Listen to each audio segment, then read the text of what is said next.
The map class.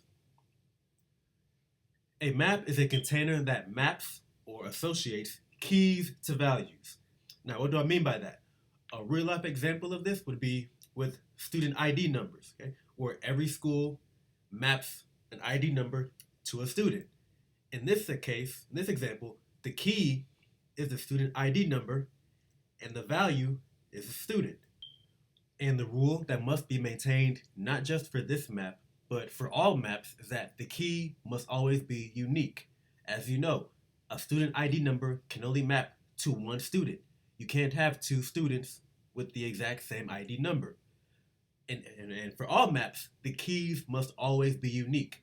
A key, any individual key value, can only map to one specific value.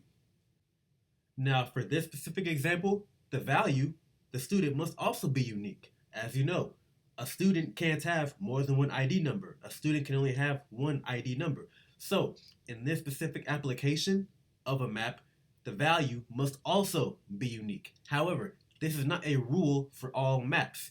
As you'll see in the next example, there are certain situations where it's okay for a value to be associated with more than one key. However, for this specific example, the value must also be unique. Maps like these we call a one-to-one map. But once again, it is not a requirement for the Java map class to be one-to-one. It just depends on what application you are using the map class for. Another real-life application of maps would be with zip codes. In this case, the key is the zip code and the value is the city. Once again, as is the case with all maps, the keys must be unique. I can't have a 77095 in Houston and another one in Richmond or another one in Oklahoma. Okay? There can only be one 77095.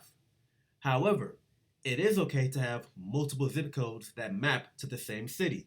It's okay to have multiple zip codes that map to Houston. It's okay to have multiple zip codes that map to Dallas. That's perfectly fine. So this is a perfect example of a non-one-to-one map. This is not one-to-one because values do not have to be unique. Only the keys have to be unique. And another real-life example of maps are with addresses. In this case, the key is the address and the value is the home. Every address maps to a home. All right. Now, in this example, the values must also be unique. All right. A home cannot have more than one address. So this would be another example of a one-to-one map. But once again, maps in general are not required to be one-to-one. It just depends on your application of it. Now we're going to discuss several methods in the map class. The first one being the get method.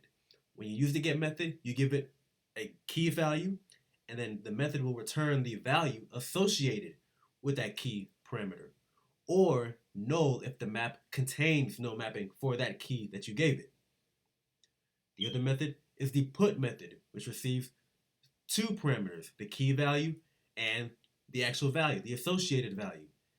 And what the map will do is associate the given key value with the value you gave it in the parameter.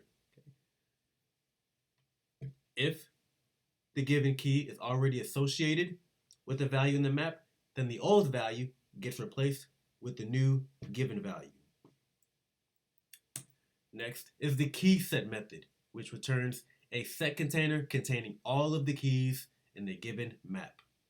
And once again, using a set makes perfect sense because, as we discussed, sets cannot contain duplicate values, nor should a map contain duplicate keys.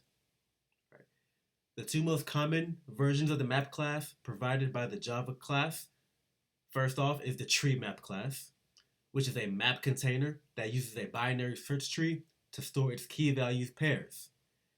And it's the keys that get used for comparing, not the associated values. For this reason, get, put, and removal operations are done much faster on average than they would be had we simply stored the pairs in a linear fashion, like in an array or an array list.